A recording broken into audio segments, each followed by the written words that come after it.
and bans Smart Omega, una lang ban Selena. 100% ban rate so far. Yep. And this time, hindi nga yung RSG nag-ban ng Selena. Smart Omega also do not want to give the Selena to RSG and to Aqua. Valentina still gone. So far, these are the two heroes we've seen with 100% ban rate. Also, alongside Rafaela. Hindi pa natin nakita si Rafaela sa laro ngayon. And you said something really great earlier that Matilda, we haven't seen her at all. Baka siya na yung parang bagong jawhead ngayon, no? Na kahit bukas siya, hindi mo pa siya pipiliin. Maybe because nabawasan yung heal na pwede niya ibigay or the shield na pwede niya ibigay because of the favor nerf yung sa roam boots. Or maybe at the same time, baka nasanay na rin na okay, kung mag-circling eagle to, i-punish natin with really good positioning para mas malayo yung mapupunta ni Matilda. Tapos hindi makahabol yung teammate ni Matilda.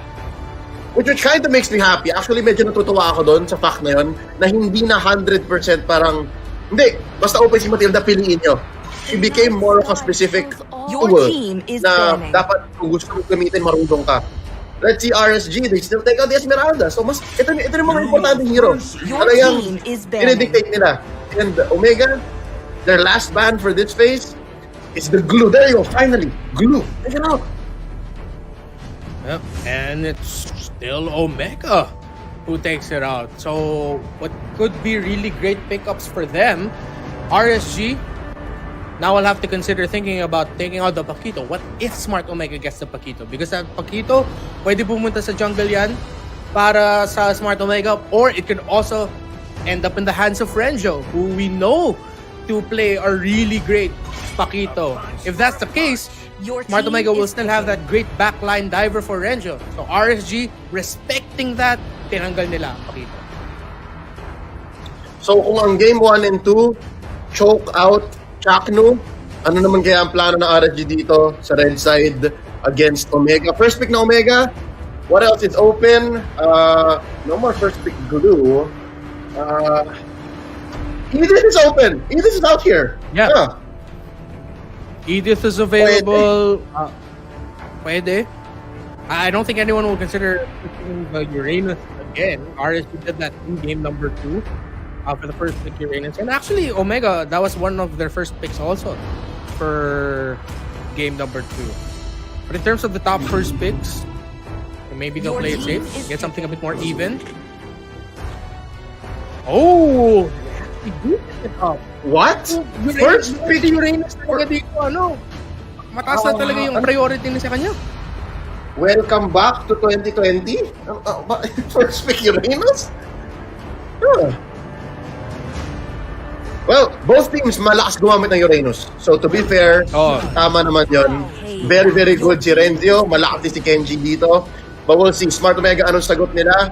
The swing back. RSG, there you go. RSG is on blue now. Okay, so that's correct. Okay, this is it. Lancelot. Okay. And Farsa. Ayan. Lancelot and Farsa, great solid first picks for Omega. Yeah, it worked out really well for Omega. Having that range. E2 Max still making that Farsa work. And yes, parang hindi ko masyado nakita ang feathered airstrike sa laro na yun compared to before. But it was still very impactful. It's just great timing by E2 Max kung kailan niya ginamit yung feathered airstrike. It's still able to make it work. For RSG now, maybe they can decide to go for the Cho again. Maybe even steal away the Kufra if they want to para lang makapaghinto doon sa Lancelot when he decides to dash in. Your team is picking. Could be early pickup, pero tingnan natin kung ready na ulit mag-Kufra si Light from game number 2 na nahirapan naman siya. Clearly nahirapan si Light, pero looks like it. I feel like ang investa nila dito sa second phase ay pure damage. Yun na lang kulang eh. Gold lane and jungle. So let's see kung ang ititira ng Smart Omega para sa kanila. They might play it safe and pick up their roamer again. Going into the second phase, baka RSG, baka if wala pang roamer dito si Chakno, they might take away the Cho and the Jawhead. Your team but is Smart Omega, banning. they can decide to pick it up now just to be safe, and they do. Your team is banning. So kung magjo-Jawhead dito si Chakno, pwede pa sila mag-edit XP lane. I'm not sure kung gustong gawin yun ni Rendio, pero nandito pa rin. Out pa rin si Edith. Your team is banning. Yeah. At the same time, Omega... Sir, what's your command? Your team Oh, good is bans by banning. RSG, taking away the Barretts. So, tinatanggal talaga ng options dito si Renjo. Tinanggal din ng Omega yung Fanny, just in case. That could have been a possibility actually, considering that RSG, pinili nila yung Kufra, and they wouldn't have to worry about the Fanny. RSG, they might actually consider taking out the Ruby as well. It can be an option here for Renjo. Pwede rin siya mag-Ruby dito eh.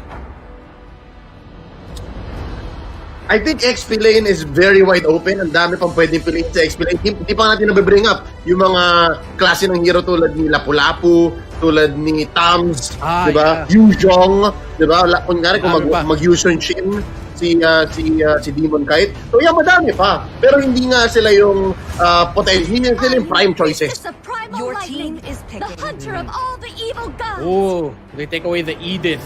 So you said it earlier, the Renjo pwede siya mag-Edith. So, there's still a lot of options. All of the names that you mentioned there, especially Yu Zhong, could be an okay pickup here. At the same time, the Uranus will most likely go to the hands of Kenji in the XP lane. Actually, Renmar, pwedeng itago ng Smart Omega XP laner nila. Pwedeng Your si... team is picking. ito yung sabihin ko yan, pwedeng si Outplayed muna, tapos itira nila yung dulo. Itira nila yung dulo, let's wait for Renzo. Yeah. Okay, good choice there by Omega. Sabi nila, okay, tatanggalin yung mga heroes ni Renzo dito. We'll put it in the last pick to make it the swing pick here. So Omega, good call though. They stuck with their Farsa and Your their team is picking. Clint combo. And now RSG, again, Demon Kite is gonna be getting the Hayabusa. The last pick for RSG gets the Brody. So it's a good even lineup there. Not a lot of peeling capabilities. In terms of crowd control, it's just gonna be mainly Aqua and Light. Great timing with their crowd control abilities. Omega might need an XP laner who can help crowd control, get a bit of knock-up stun. So Yuzong sounds good. Tams will be a safe pick to help hold the front line. But they go for the high loss. Gustong manalo ng Smart Omega sa laning phase and gusto nila yung easy pick-off. Gusto rin nila yung dive actually. So this is impressive. This is basically inuulit nila yung strategy nila nung game number 2. Mas gusto nila to. Yes. Mas maganda to, I think. I agree. This is how you punish the death ball. Yung collapse ng RSG-PH. Ganyan. Yeah. And now the high loss will be a problem for RSG to deal with. You really have to time your abilities. One wrong entry by Light, baka ma-stun lock siya, baka ma-burst down siya. One stun from that high loss, it lasts a long time. Light is gonna have a problem. Demon Kite, kailangan din mag-ingat. Kenji, again, with the Uranus in your lineup, magiging sponge talaga siya sa mga damage ng RSG, ng Omega Esports. So, Omega, they have to be careful and not fall for the Kenji bait. Na pag nakita mo si Kenji, don't be so trigger happy na bubuhusin mo lahat ng mga abilities mo, ultimates mo kay Kenji. That just means that there's a good chance there are members of RSG on the way. Conserve your abilities for them para dun mo ilabas yung mga damage mo. Maagang bakbakan dito. Eto, makastatol na ni Demon Kite. And Kapitan, kaya mo ba? They cancel out with the Quad Shadow. Si Light hindi na mag-aasim pa. Aqua, rain it down. Ejector on to Light na off. Naka-cool down yung bouncing ball. And Light, papawin muna. So far, so good. Omega Esports, na-punish nila yung maagang aggression ng RSG. They're in the lead by about 100, 200 gold. Nakita natin middle to late 2021, XP lane high loss became a very popular pick. Chaknu though, going after, yeah. The Kingslayer, walang naisagot. Ganun kaganda ang early burst ng isang Clint and Johead combo. Hindi kinailangan sumagot ni Ryzen dun, ha? So, I think Iaknu may have just was a little too forward.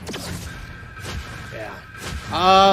Nakita niya lumapit si Iaknu, not Iaknu, si Chaknu sa likuran ng Torre. So, sabi niya, I'll just try to stay away from the Johead, but then, at the end of the day, nahabol pa rin ni Chaknu. Si Iaknu able to get the toss. Top lane, munti ka na take down dun si Light, mag-pick off. Good thing he didn't give another early kill there for Omega.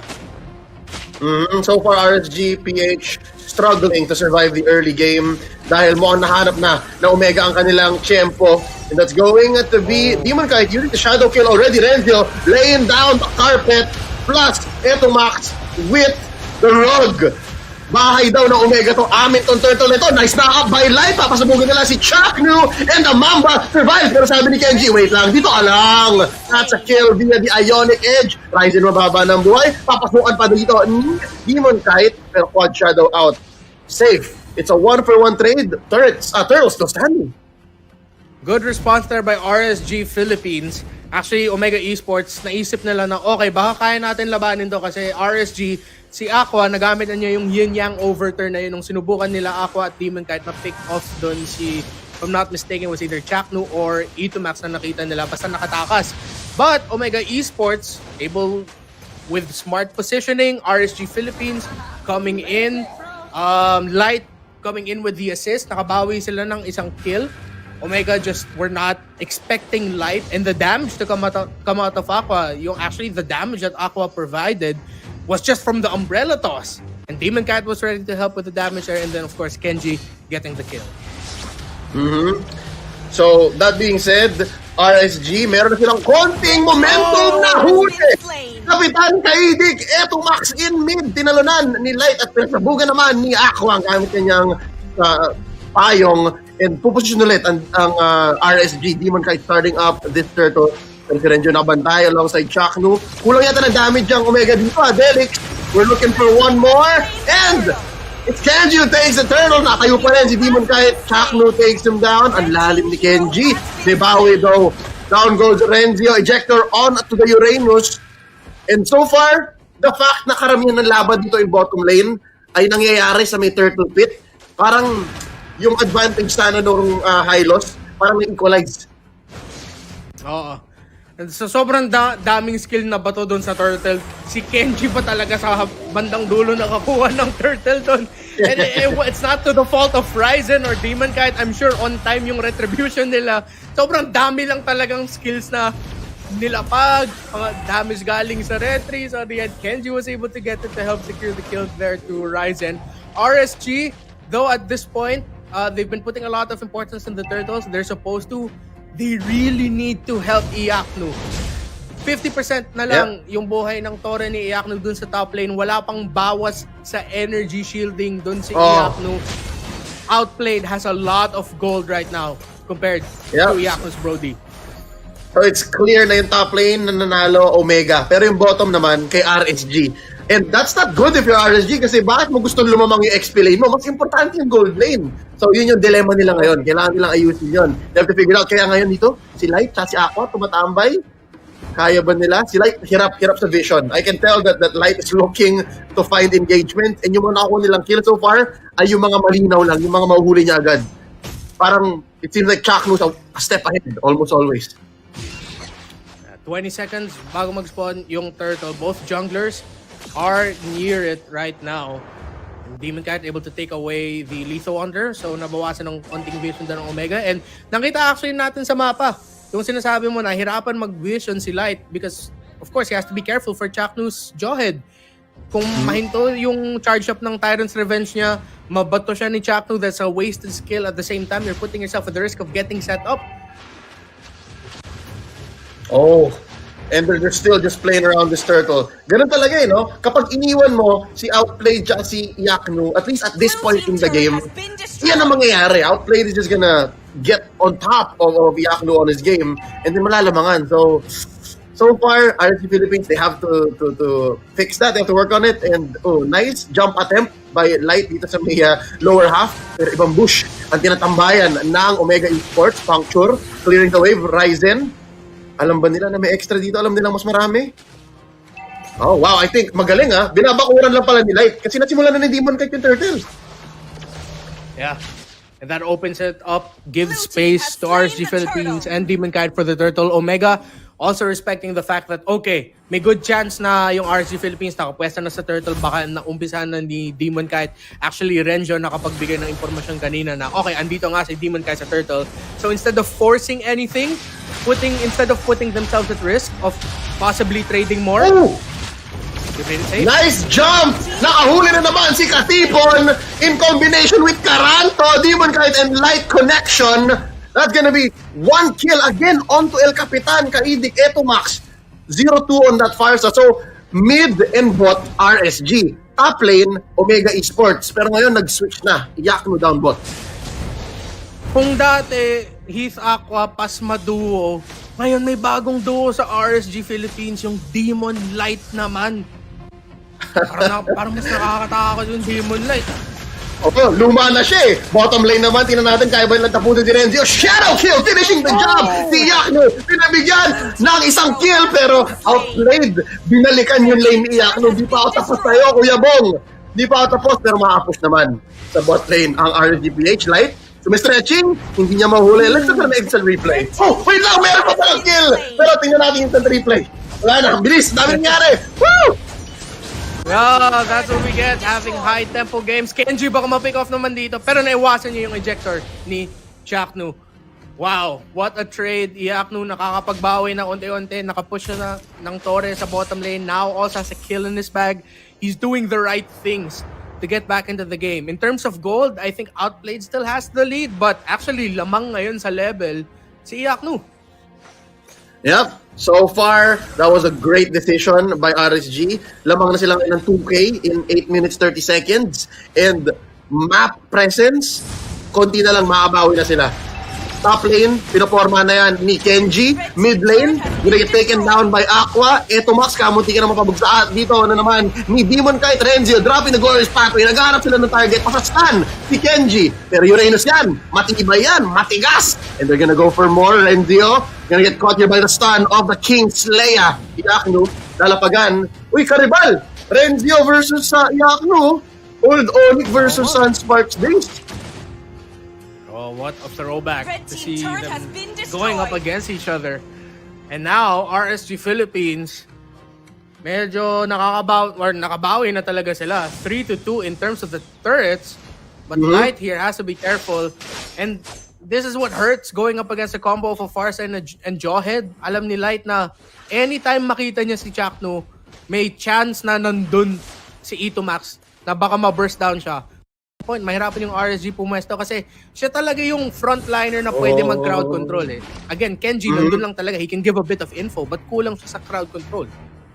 Yeah, and at any point, parang knowing Kenji, knowing Vilya as a player, mas gusto niya yung may ginagawa siya elsewhere on the map. Ganun siyang klaseng player. Ganun siyang klaseng commanding presence. Nasa ibang part siya ng mapa naglalaro as the Uranus. So, right now, Omega Esports, I think they're gonna try to take advantage of that. Ipapadala ulit nila si Renzio para sagutin yung ginagawang trabaho ni Kenji.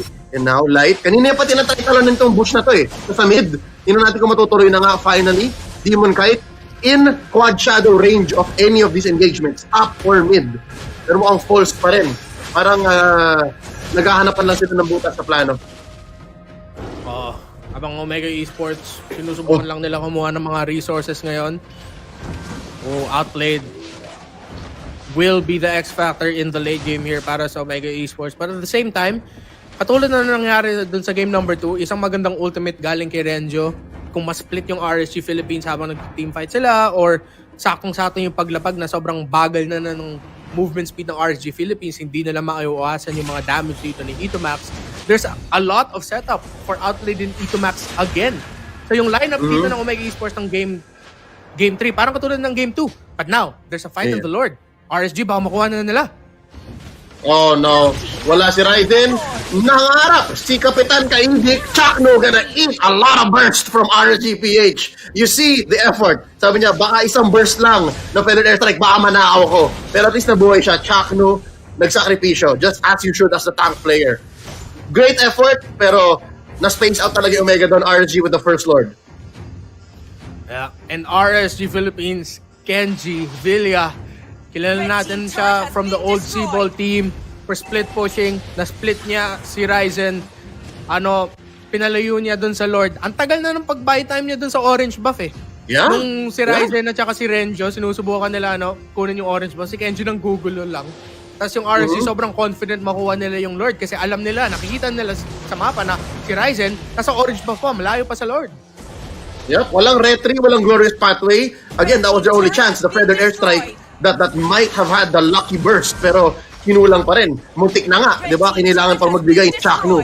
So right now, that's going to be a push down bottom. Great flow management by RSG-PH. They have mid, they have top, and their goal here is to trigger this new ability on these turrets, right? Na pagka unang wave, pagka unang suntok, may sumasabog na damage. So they've done well to do that across all of the map. But right now, wait, may bawi at Omega! Ang ganda ng damage nila, pero unang babagsak si Chakno. Ang lalim. Here's Renzio with the stun. Light sila si Mortality. Demon Kite gonna try to take down this big kabayo. Far apart memory. Enough for Renzio to survive. Kenji though traded out by Renzio. And that's going to be a 2-for-1. Outplay taken down by Demon Kite na ngayon luma na. But that's a good thing. Hindi nila napatumba yung big kabayo, but Omega Esports, this is a good thing about their lineup. Having a Farsa means they can counterplay like that, na kahit na mag-initiate sila and it doesn't go full well, RSG Philippines will take a lot of burst damage. At the end of the day, RSG Philippines sila ang nanalo sa laban na yun. Definitely. And we're back at it in this scenario wherein Omega Esports middle inhibitor na lang naiiwan sa kanila.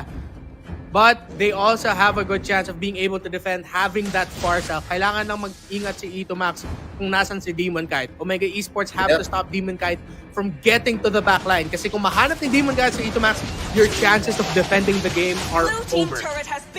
Yep, fair enough though. Nung nag-instant replay tayo, nag-asim yata ng bagya si Demon Kite, nahuli siya ng Omega Esports. So that's some gold. That's some gold going over to Omega Esports. And bawi naman for RSG, I think it's worth it. One jungler for top and bottom inhibitor, pwede na. Yeah, and matagal naman yung Lord, and at this point, see, Demon Kite nakabalik na. It's gonna be a Lord fight. But the problem is Omega Esports have to defend the top lane. Kenji, again, will just keep split pushing. The minion waves on the side of RSG Philippines on the side lanes are a problem for Omega. They have to manage the waves well. Pero tignan mo si Kenji, hindi talaga umaalis sa top lane. He will just keep pushing and clearing that up. I understand what he's doing. Ito talagang ginagawa ng isang Kenji, isang Uranus on Villa. And right now, Chakro finds one ejector onto light, all the burst! Pero nagamit na yung feathered airstrike. So, ino-note yan ng RSG-PH into the backline. Tingnan mo to si Kenji. Napop niya na ang kanyang flicker. And I think nakapag-consecration na rin siya. So, kamuntikan, ang daming resources na nagamit ng Omega Esports doon. Pero sapat ba yun? Demon Kite, I think the call is just wait. Conceal play. Chakno, mahuli ba na si Aqua? Unstoppable force. Walang ejector. Ang ganda ng bawi ng Omega. They're in control. Yeah, and Demon Kite, malapit siya. There's a good chance. If hindi mag-ingat dito ang Omega Esports, baka manakaw pa ni Demon Kite. Pero alam ng Omega, may chance nga talaga na malapit lang si Demon Kite. Hindi nila eto Max! The personnel kapitan! Grabe, feathered airstrike still just came off of cooldown. So ngayon naintindihan na natin guys, yung extra 10 seconds, napalaking bagay nun. In clutch moments like this. Pero just like that, balik sa original plan ng RSG-PH. Kenji up top, buying time. Tapos Lord, dito sa may bottom lane banda. 15 minutes in, enhance na to, Luminous. Both fighting for the Lord, reset. Good reset by RSG Philippines. Yep, forcing out the glorious pathway habang sila naghahanap ng magandang engagement, naka-conceal na siya. And so far, hindi alam. I think Omega might not have seen the Kufra just yet. So tingnan natin. This is a huge vision game here that they're trying to play. Okay, Demon Kite. That's 4 members of RSG Philippines around the Lord. Omega Esports might not have enough time to steal this away. Ryzen? Watch Ryzen get bursted down by Aqua! Na hindi ka na naka-retry, napasabuga ka pa nung Kagura ng kanyang payong. Aqua, what a play! 2 for none so far. Omega Esports, pinapawisan na sila. It's gonna be a tough defense. Glorious pathway. Gonna have to use that flicker. Renzio, great retreat, great escape. Pero ang hirap dahil ang ganda ng flow ng waves bottom and top. This is difficult. Renmar! Oh no! This might be the time for RSG Philippines to end the game. Is this it? Will game number 3 go to RSG o makaka-depensa pa ba ang Omega Esports? They still have their Farsa, but the Lord is coming! Oh, Light going in for the jump and the flicker, distracting them, bouncing ball, taken down, there's a shutdown. Ranger at ang magiging trade nila, Glorious Pato enough to keep him alive, they survive. And just like that, mayroon pang natitira sa tangke. Kayang-kaya pa na Omega Esports. What a defense! Itomax with feathered airstrike. 3 hits to change the game of that offense, of that attack by RSG Philippines. Napatumba si Light kasi si Light hinahanap niya si Itomax doon sa backline. He was stopped in his tracks. Itomax was also able to dish out 2 hits of the feathered airstrike kung saan andun ng mga ibang miyembro ng RSG Philippines, especially Iyaknu. Sobrang daming damage nakuha ni Iyaknu dun. Brought down to 10% health or around 10% health. Kaya hindi pa napatapos ng RSG Philippines yung laro. The Farsa coming in big. And of course, Omega Esports working together to keep this game alive. But RSG Philippines definitely, sila pa ang may control sa laban na to. One mistake by Omega and RSG will win this. But one mistake by RSG and Omega might just be able to end the game. 58 seconds bago mag-spawn ng Lord. Yup, Omega, kahit na sabihin natin may bago silang player, ito pa rin yung lineup nila. Nandun pa rin yung puso ng isang turnaround lang. Isang pagkaamali ninyo ay mababaliktad namin yung laro. So I think RSG-PH knows that. RSG-PH understands that fact. So kailangan nila tong laruin ng tama. They have to find their perfect window. And right now, back to the original plan. RSG-PH still relying on Kenji to keep top lane in check. Kasi nga, same yung gagawin nila eh. Same yung spawn point ng Lord dito sa may bottom side. Ulitin lang. Replay lang to sa nangyari yung kanina. Different strategy or attempt to go for it. But yeah, RSG, susubukan lang nila i-manage yung minion waves sa side lanes. Na-freeze na nga yung mga minion waves dito. Just letting the minion waves push naturally. And then at the same time, for Omega Esports, nakabantay sila sa Lord. Chaknu and Light, perfect positioning. Feeling ko alam ng isa't isa na nandun yung isa eh. They know they're both there. Hinihintay lang nila kung sino yung unang lalabas sa shrub eh. Ang iba lang dito ng bahagya ay si Aqua. Parang iniiwasan na ni Ryzen yung spot na yun kasi yun yung nangyari kanina eh. Kaya wala silang red 3. So now, I think Omega Esports, that's what's so great about this team. Ang bilis silang matuto, ang bilis silang mag-adjust. So right now, tama naman. Kenji still in top.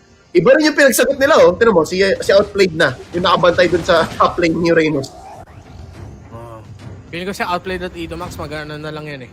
Silang dalawa yung babalik-balik sa base para makapag-depensa. But right now, I think it's mostly Itomax gonna be doing it. Kahit na baka hindi makarespond yung si outplayed, I think yung inisip ngayon ng Omega Esports, okay, outplayed, safe ka lang sa base, ikaw yung mag-clear ng minion waves. Dito si Itomax, para at least may chance kami na i-steal yung Lord or makabawas ng isa, tas tatakbo kami. It might just be an attempt to steal the Lord for Omega Esports here. Teka lang, na-stand dito si Demon kahit hindi na alam natin sa ako eh. Nakita na nila. Okay, reset. Kapag ganyan, di ba? Pag information game, kailangan mo ulitin. Pero wait lang, may conceal play si Chaknu. Okay, then let go. Close! Ako na binit. Muntik na. Kita ko yung muntik na. Light and Chaknu, sobrang important. Yeah, sobrang important talaga yung ginagawa nila, yung positioning nila. Na nakatambay sila sa bush. Hindi sila aalis sa area na yan kasi alam nila kailangan nila makapwesto para sa team nila para may impormasyon kung naglo-lord na ba. Like Chaknu, nakita niya naglo-lord dito si Light. Yep, and I'm not sure. Orange ba yun na nanakaw ni Demon Kite? Linilinis yung jungle ni Ryzen, no? So I think ikutan na ulit yan. So, note, ladies and gentlemen, Omega Esports parating 3 lang ang pwede sumagot sa kanila. Max 4 dito sa may Lord fight na to, sa Lord contest na to. Dahil nga, parating na doon sa top lane si Kenji. So, ito yung sa mga strike talaga ng Uranus. Si Itomax hindi nagpapakita sa mapa na mas malapit siya sa Lord pit o hindi. Kasi may chance nga na alam din ng Omega Esports na si Demon kahit nakapwesto dun sa top lane. Kaya hindi pa lumalayo masyado si Ito Max sa base. So umikot dito ang Omega. Oh! Wait lang, Kenji forcing out a response. Tatlo ang nakuhanan niya doon at tatlo ang napilitan niyang sumagot. And he's not done. Nandun lang siya, naghihil lang siya ng konti at babalikan niya yung sinimulan niya. All this time, naghahanap pa rin ng window ang RSG-PH. Ito ang nakita natin ng next level ML to, guys. Na sobrang para sa atin pag nakita natin isipin natin na sa laro tayo, sobrang maliit na bagay ang mga nangyayari. It's little things with big consequences. Kasi kada galaw sa mapa, masishift yung yung positioning ng team yun yung pinapag-agawan nila dito, yung positioning nila sa Lord. Kung saan nakapwesto si Chuck, si Light. Hindi sila na umaalis dyan sa mga shrubs na yan. Si Light sa shrub kung nasan siya ngayon, si Chuck sa may gitna. Minsan si Light nandyan na sa pixel shrub na malapit sa bush. So it's really just the positioning game na nakita natin sa dalawang teams na to. Yeah, Renwar, habang nag-aantayan tayo dito, yung teams din nag-aantayan sila. You know what this reminds me of? Yung moment na yun sa playoffs ng Season 7, Omega versus Aura. Tayo rin nagkaas nun. Ganito yung nangyayari. Nag-aantayan sila, tapos may top lane na napupush, tapos naghahanapan sila sa bush. This is exactly that moment. Ang dami ng changes in the meta since then. Pero, the pro teams, they still know how to answer it. They still know, but wait, Chaknu, bursted down, pulse engage, Demon Kite, half health. Grabe. Si Renjo lang to, si Renjo lang to. Siya lang ang nagpapakita. Tsaka si Ryzen. Yeah. And ito yung maganda sa lineup din ng Omega na in terms of the positioning, kahit wala doon si Chaknu, meron pa silang isang tank. Uy, nabawasan si Aqua. Oh, this is bad for RSG. Nahanap nila yung position, Wait lang, is this enough burst? Chaknu nag-conceal siya dun, Light nagharap na magandang stun. Papasok dito si Kenji. And then, some execution. Demon Guy looking for the perfect retribution. There's the glorious pathway. And there's an Aqua! Eto, Kapitan Kaibig taking out, outplayed as well. Aqua gets a double kill. There's another knockout. Lord played by Taranto. Ladies and gentlemen, RSG-PH are on their way for Game 3 win. 3 for none so far. Walang namatay sa side ng RSG-PH. Kung may golden buzzer sa RSG Philippines, may golden payong. Basang-basa sa ulan. Sa payong ni Aqua. Look for the yin-yang overturn to take out Itomax, to burst down outplayed. Nilinis na lang ng RSG Philippines and they are in the base, breaking the tower. Game 3, series win para sa RSG-PH. Victory! Kuya Arvs,